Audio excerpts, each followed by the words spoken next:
Olá, sejamos todos muito bem-vindos. Por favor, não deixe de se inscrever, curtir, compartilhar, ligar sininho, marque nas suas mídias sociais, nos marque a todos nas mídias sociais. Se puder, seja membro, se não der, tá tudo certo. E você venha comigo até o final dessa dica de séries Flash, que eu não sei se vai ser, eu nunca consigo fazer coisa curta.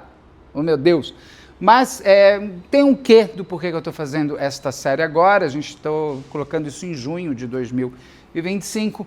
E essa história traz um serial killer ligado ao namoro. Você pode assistir quando você quiser, no carnaval de 2700, que a história vai continuar sendo a mesma. Foi só uma estratégia de datas para colocar. Mas não sei se vai ser tão curto, tão longo, mas antes de mais nada, eu sou Beto Ribeiro e este é o especial Dica de Séries. Dicas de séries, Flash.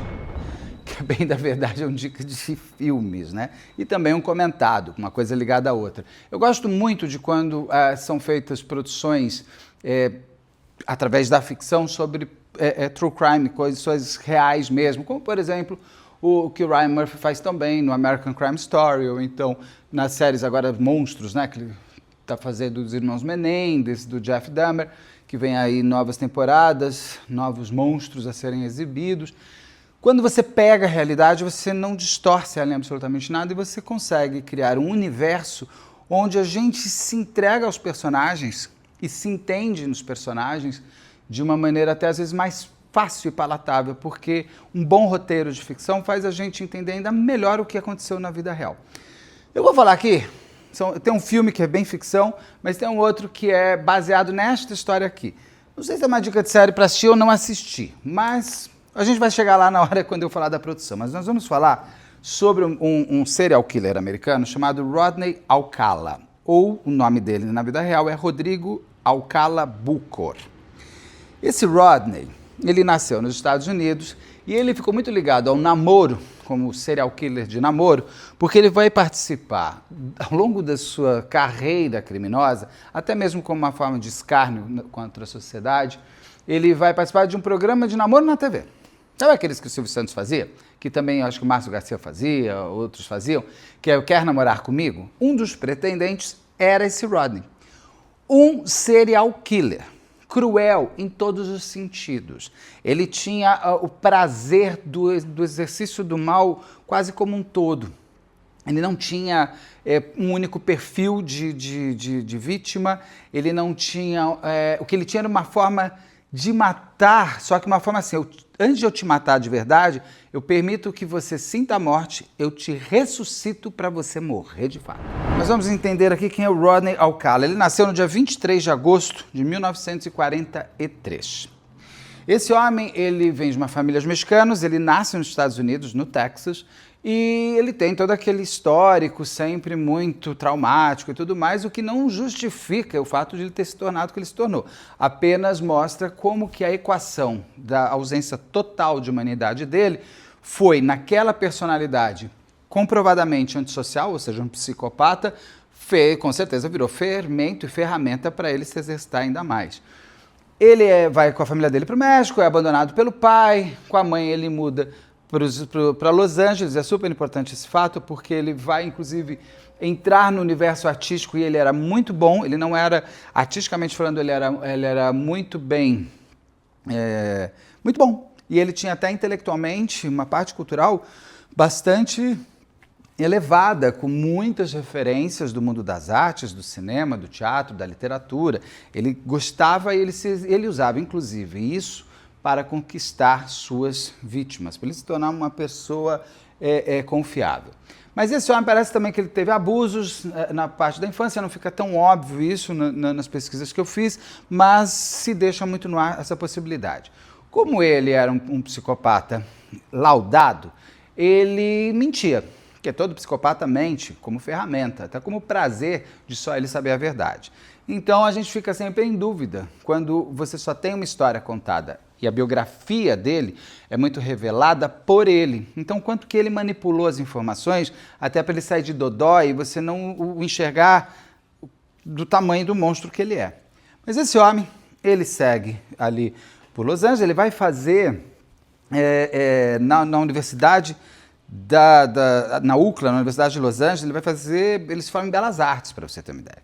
E depois ele vai para a Universidade de Nova York e se forma em cinema, junto com o Roman Polanski, que fez o Bebê de Rosemary.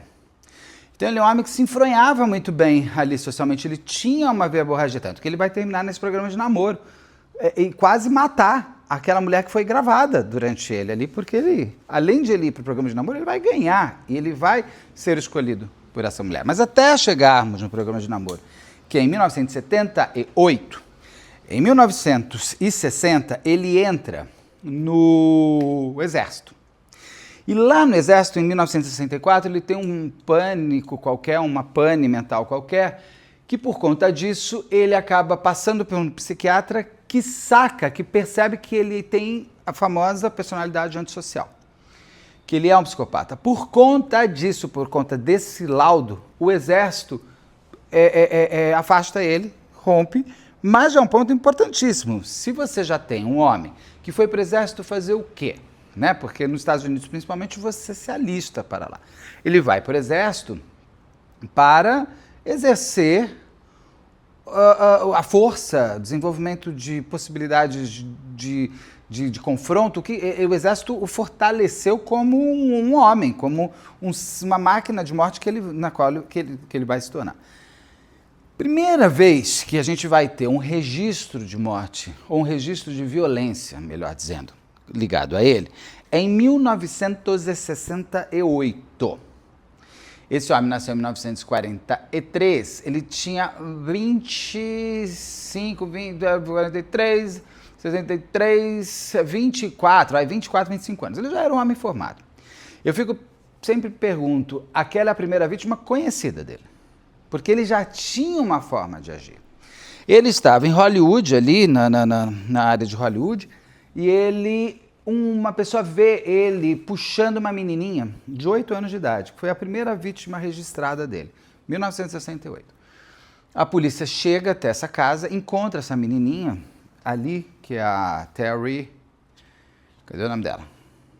Ai, meu Deus, eu e minhas anotações, depois eu não... É Terry, é a Terry, vamos chamar aqui, ó, a Shapiro, é a Tali Shapiro, não é nem Terry, é Tali Shapiro. Essa menininha tinha 8 anos na época. Ela é violentada, ele bate nela com barra de ferro, ela não morre. Ele tem uns momentos interessantes que ele vai se organizando com o tempo da morte. Ele faz essa coisa de eu te mato, mas eu te ressuscito, porque é o prazer de você ter tido o fim do horror e voltar para o horror. Então eu tenho dúvida se quando a polícia chega, ele estava naquele exercício com essa menina de 8 anos, ou seja, um pedófilo além de tudo, se com aquela menina ele estava fazendo na parte do exercício de deixar ela viver para morrer de novo. A gente não tem de fato essa informação. O que vai acontecer é que a gente vai descobrir que não é só no Brasil que muitos criminosos não são parados por causa da burocracia jurídica. Esse homem, então, vai para... A polícia pega esse cara, e vamos lembrar, ele está com uma menina de 8 anos, violentada, espancada, com barra de ferro, mas não morta. Ele não vai preso imediatamente. Ele vai preso, depois volta e tal. Quando ele vai ser julgado, a família dessa menina tinha mudado de Los Angeles e não quis deixar a menina depor ali durante o julgamento. Passou algum tempo, ele chega a mudar para Nova York, faz a Universidade de Nova York com outro nome, ele fazia essa coisa, a facilidade daquelas épocas de mudar de nome. Então, em 68, ele é pego com essa menina, ele vai ser julgado lá para 70 e poucos. Só que a família não deixa ela depor, e a ausência do depoimento dela não é como no Brasil, que um caso como esse, quem responde ao Ministério Público acabou, não tem esse papo de se não tem... o Ministério Público vai representar contra o autor, mesmo se a vítima, no caso desse, não falar nada, porque já é, além de tudo, menor de idade. Mas ela não vai. Então ele acaba, por conta ali das normas, das leis americanas, principalmente da Califórnia, ele só pode ser preso, na verdade, por ele se assumiu culpado por uma agressão menor, já que a vítima não foi contar o que aconteceu com ele. Gente, pelo amor de Deus, né? E esse homem, compre lá uns mesezinhos de cadeia e cai fora.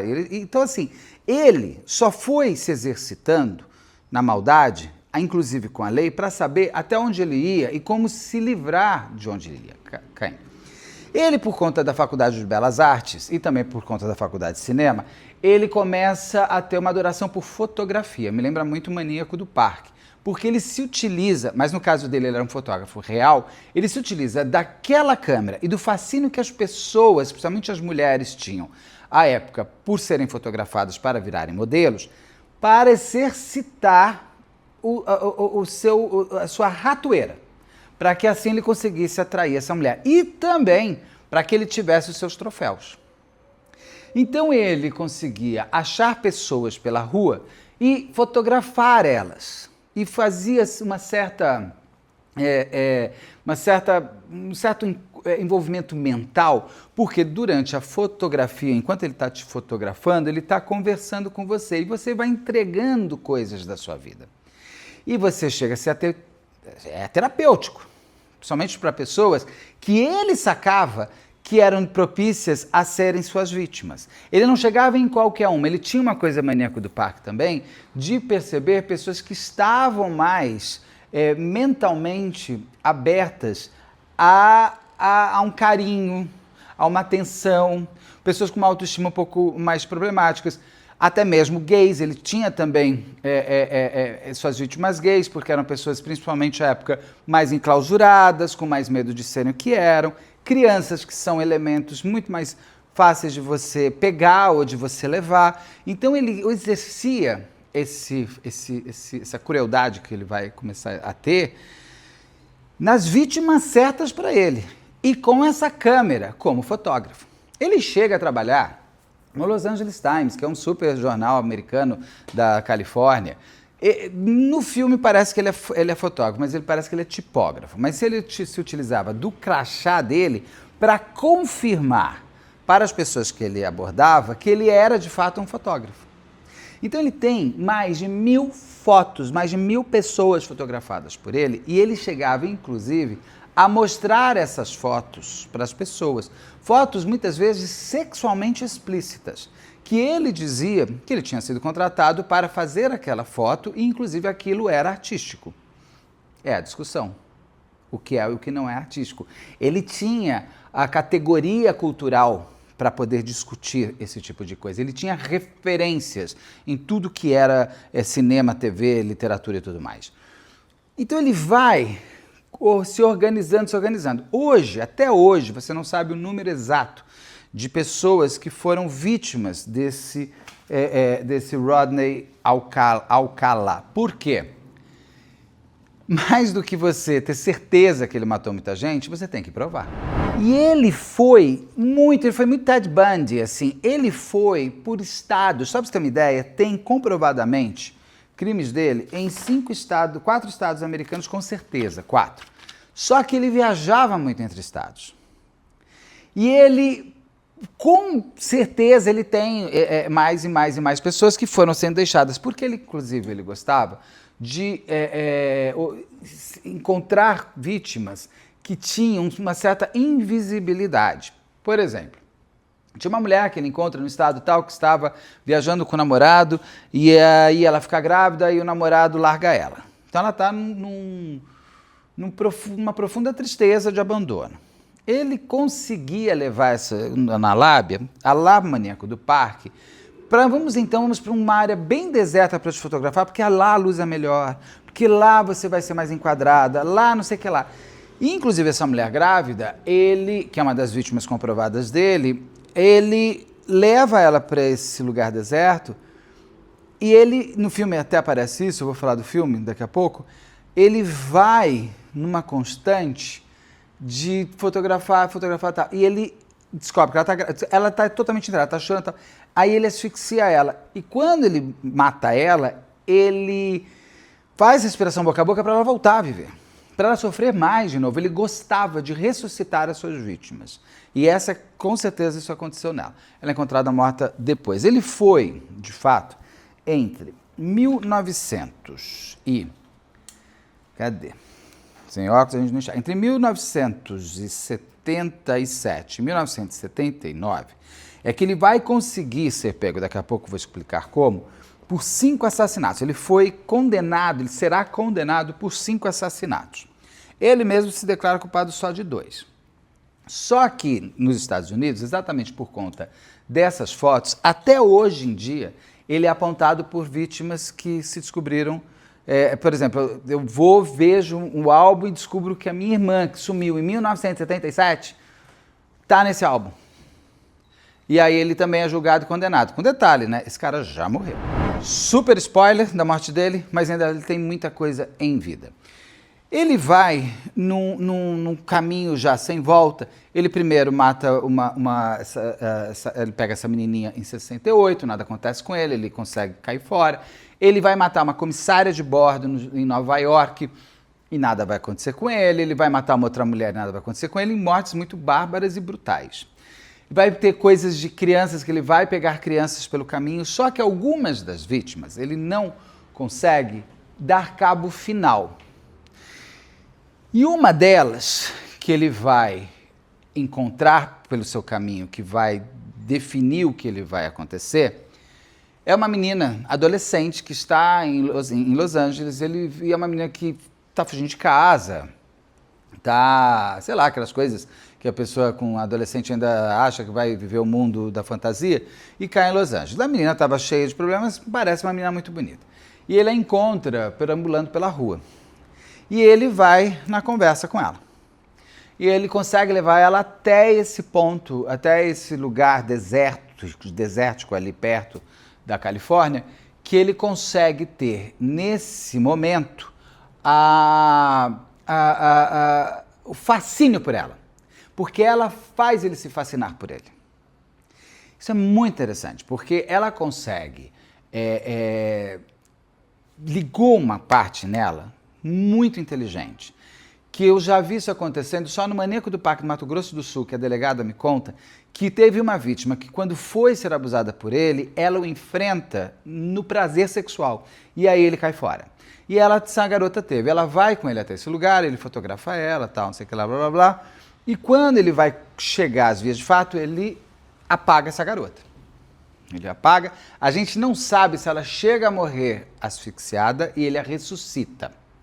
Porque ela só se lembra de acordando. Ela não lembra de ela morrendo e acordando. Mas provavelmente ele a mata, ressuscita ela com respiração boca a boca e ela volta à vida. Nesse momento, ele está numa certa fragilidade e ela percebe, saca, que tem alguma coisa ali que ela vai conseguir puxar dele de quem sabe uma humanidade, ou ela é mais inteligente que ele. E ela consegue convencer esse Rodney a não matá-la. Entrando no jogo sujo dele, entrando na mente maldosa e maldita dele, ela consegue convencer, ela consegue entrar num acordo com ele que ela é a má e ele é a vítima. E que ela está com ele, e ela vai numa conversa e esse cara vai caindo na conversa dela. Quando ele está já voltando para dentro do carro, ou seja, ela já conseguiu sair daquele lugar, ela está dentro do carro, ele começa a ficar arrogante dentro da sua própria presunção de que ele já dominou ela mentalmente. Ele vai parar no posto de gasolina e ainda assim, vou ao banheiro, tá? Espera aí. Ela corre, liga para a polícia, pega, é ali que ele vai conseguir ser pego e ali é que vai começar um processo de julgamento absurdo. Começa em 79 e acaba em 2000 e não sei quanto. Só que antes de tudo isso, a gente tem uma coisa importante, tem a Insider para falar dela também, e eu vou falar do programa Namoro na TV com o Serial Killer. A Insider está com a gente, estamos aqui gravando isso no que se diz inverno de 2025, ainda estamos tendo às vezes horas com temperaturas frias, o que é ótimo, porque a Insider nos dá a possibilidade de a gente não passar calor e não passar frio. Eu amo esse moletom, por exemplo, deles, adoro, porque além de ele ser bonito, e ele tem uma coisa muito interessante de ser agradável. Se tiver um pouquinho de frio, você põe o cachecol, tá bom. Se aquele dia em São Paulo, por exemplo, que começou com, 15 graus e foi para 23, você não fica com calor. Então, ela tem esses tecidos tecnológicos que por inverno ainda melhor, principalmente inverno numa cidade que a gente não sabe se vai fazer frio ou calor, que é essa loucura da cidade de São Paulo, que eu amo tanto, mas tem essa loucura. Então, eu adoro esse moletom, ele tem várias cores. São lindos, são lindos. Eles vestem super bem, eles têm esse bolso aqui, ó, não sei se vocês conseguem ver, eles têm esse bolso.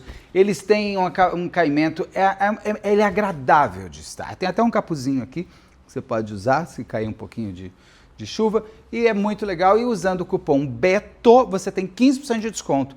Fica olhando ali na loja que tem muitas coisas em oferta. O legal é que você vai juntando tudo, sempre vai aumentando e melhorando esse desconto todo que a gente tem. E usando o cupom você já garante o seu desconto. Aqui tem no descritivo do vídeo o link direto para você já ir para a loja e já garantir ali os 15%. Mais um clique aqui, chegou lá, põe ali no cupom ali na hora de fechar a conta, Beto, ali no cupom de desconto, que você já garante seu desconto, tá bom? Insider com a gente, é inverno, é verão, é tudo, a gente tá junto, porque ela tem guarda-roupa para todos os dias do ano. E antes, então, de ele, eu fui lá para frente, agora eu vou aqui para trás, estou fazendo mais ou menos o filme que eu vou falar daqui a pouco.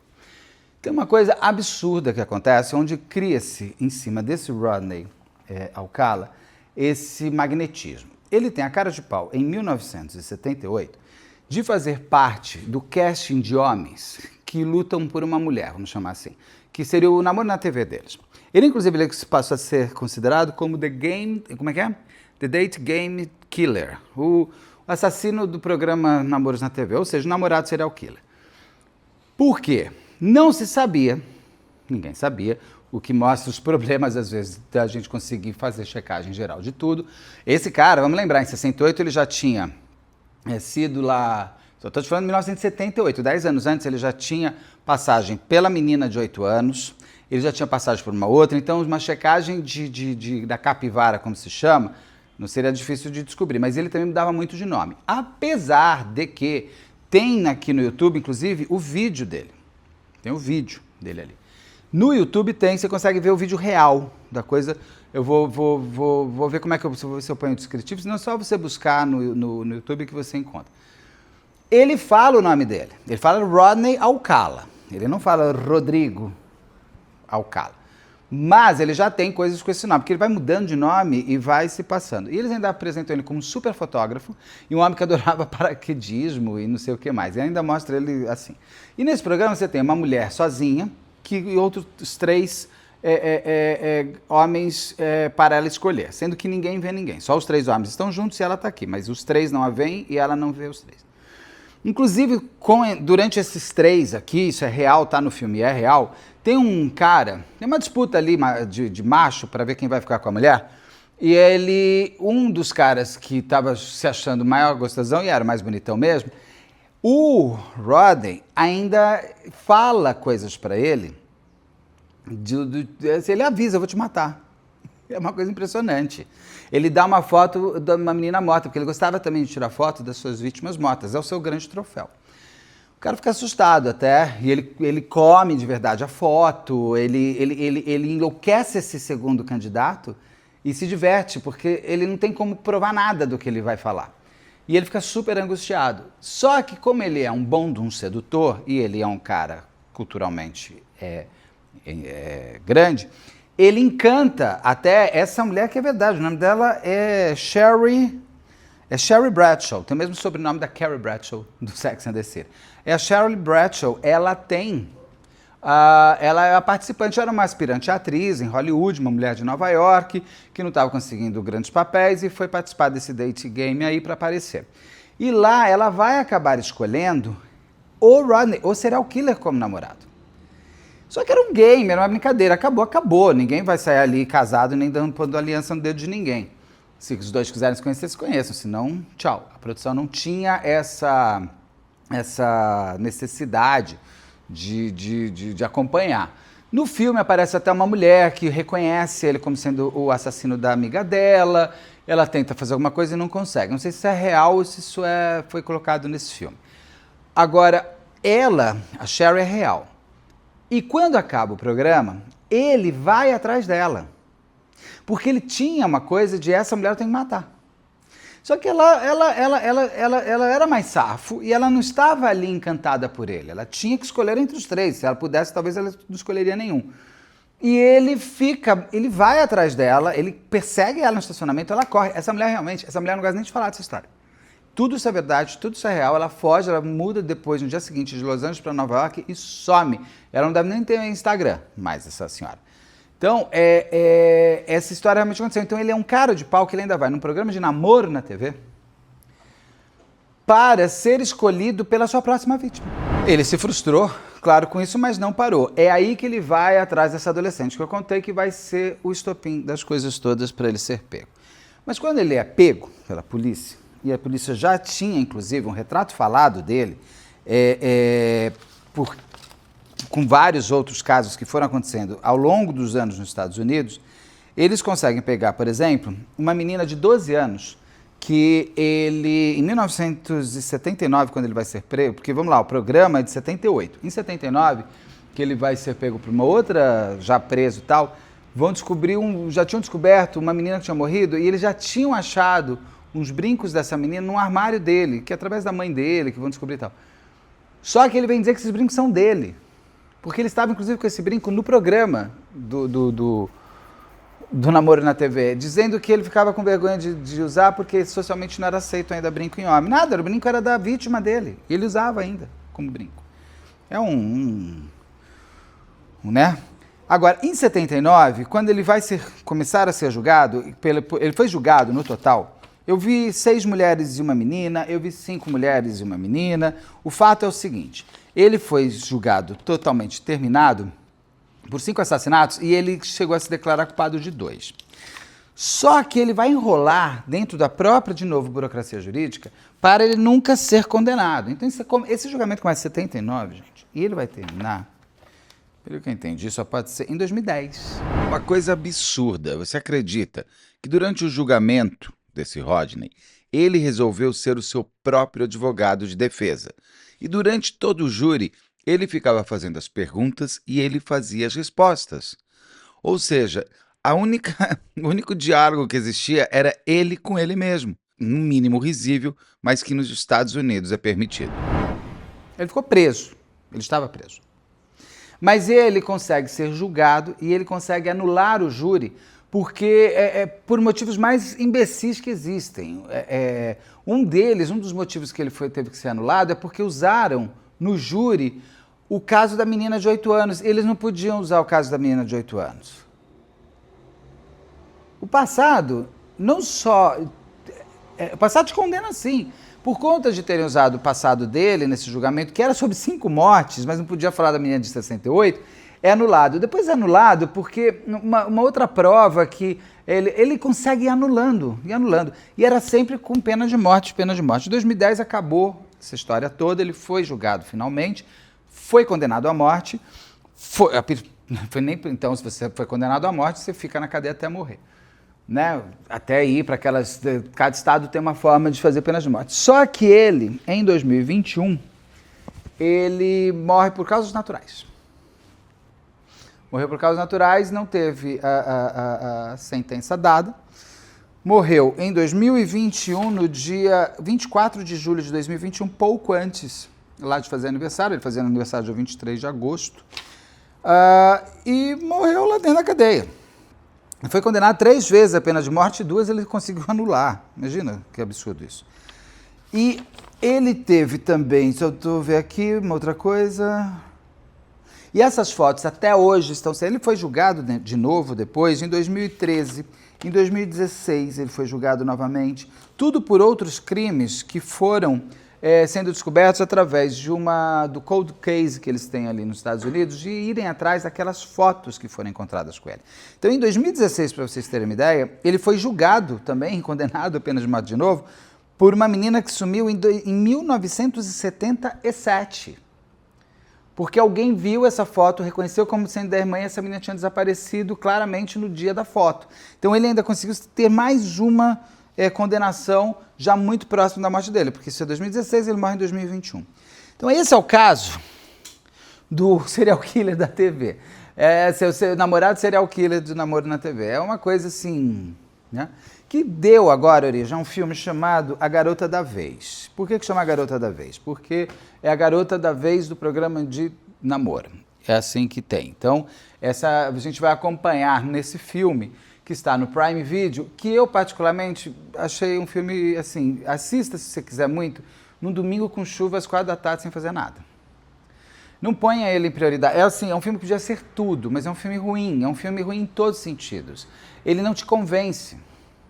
E ele tem um vai e volta no tempo que é dificílimo de fazer. E se não fizer bem feito, você começa a se perder. Eu falava para ele, agora, eu tô, em que ano que eu tô?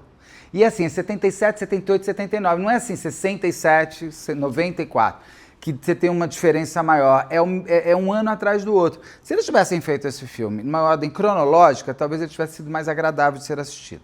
Não é o melhor dos elencos, não é a melhor da direção. Eu gosto muito do ator que faz o papel do apresentador do programa de TV. Ele fez uma série chamada VIP, que é fantástica, com a Julianne Dreyfus, que tem no Max, que é de uma vice-presidente americana. É divertidíssimo. A Julianne Dreyfus, bom, é a que fez também aquela série que eu adoro, Seinfeld. Então, muito boa essa série, e ele é o apresentador, ele é o melhor ator de todos. A menina que faz lá, a Sherry, ela é competente, mas ficaram muito em cima de tentar fazer um papel feminista fora de hora. O meu problema hoje em dia, que tem algumas coisas, é que as pessoas estão querendo pegar pautas atuais em tempos desatuais. E quiseram fazer dela uma heroína de uma história que é desnecessário, porque ficou muito panfletário. Não precisa. A história do True Crime é maior do que qualquer coisa que você vai inventar. Então, queriam fazer dela uma mulher mais colocada dentro do sistema que é feito de homens machistas, misóginos e não sei o quê, e que só querem ver a mulher nua. Tá, tudo bem, a gente já entende, a gente está em 78, que foi o caso. Mas naquele momento não cabia, ficou mais importante, ela se dar bem em cima dos homens, do que você saber que ela está quase caindo na mão de um serial killer. Então ficou meio chato. Ficou um filme chato. Agora tá lá no Prime Video, você paga a mensalidade, você assiste. Mas se fosse para ir para cinema, eu ia falar, não vai não. Não gasta, porque cinema a gente tem pipoca, tem fila, não vai. Daí eu ia falar, para não ir. Mas tá lá um dia, você pega um dia agora que tá mês, chegando o inverno, junto com o seu Inside, você vai lá, assiste, pode ser mais divertido. E eu vou falar aqui um bônus de um outro filme que também está no Prime Video, que eu não sei se vale a pena ver. Esse filme eu quase fui ao cinema assistindo, ainda bem que eu não fui, que é com o Hugh Grant, e eu adoro o Hugh Grant. É um ator que eu sou fascinado pela volta por cima que ele deu com Notting Hill lá atrás, depois de ter sido exposto com as suas intimidades. Eu sou completamente contra essa parte de tirar do armário a pessoa sexualmente falando. Detesto coisas onde o sexo se torna maior do que a forma da pessoa ser. O sexo é de cada um, não envolve com ninguém. Se não tem pedofilia, zoofilia, é tudo consentido, não sei o que lá, não me interessa. E o Hugh Grant passou por um julgamento moral e moralista tão bobo lá na década de 1990, por conta de ele ter saído lá com uma garota de programa, como se isso fosse a pior coisa do mundo, e não é a pior coisa do mundo, tem coisas muito piores que essa. Ah, mas Beto, ele era casado, e o que você tem a ver com isso? Não tem nada a ver com a vida dele. Você não sabe como é a relação dele. Vamos parar de olhar a vida dos outros e vamos passar a ver a nossa. Então eu gosto muito do Hugh Grant, tudo que aparece com ele eu assisto. Gosto muito que ele soube se reinventar. E Notting Hill é a reinvenção dele junto com a amada Julia Roberts. Então ele foi fazer um filme de terror, que eu gostei mais ainda. Pô, super ator, né? Chamado Herege. Também está no Prime Video. Muito bem produzido. A produção é muito boa. Mas, meu Deus do céu, que filme. Basicamente a história, o plot, assim, que eu posso dar uma sinopse dele é: você acredita em Deus? E o que é Deus? E o que é religião? E qual a fé? O que significa tudo isso? Existe vida após a morte? Basicamente é essa história. Só que ele vai num desenrolar de... Nossa Senhora, podia nem ter sido feito, porque não vale a pena como filme, mas ele, se fosse, podia ter só assim, né? 1h10, não precisava ter quase 2 horas. Então tem esse filme também. O que apareceu logo em seguida, eu falei, deixa eu assistir que eu estava querendo cheirar, já faço de uma vez só, põe uma dica de série Splash. Então essa a dica também desse outro filme, que você pode gostar, se você gostar me conta porque você gostou, eu achei ele todo muito óbvio, mas está tudo certo, a produção é boa, às vezes tem um sustinho ou outro, e é isso. Então também tem esse filme Herege. Me conta se você assistiu ao A Garota da Vez, me conta se você assistiu ao Herege, me diz o que você achou, e a gente assim vai continuando sendo amigo. Até já, tem vídeo todo dia, até daqui a pouco.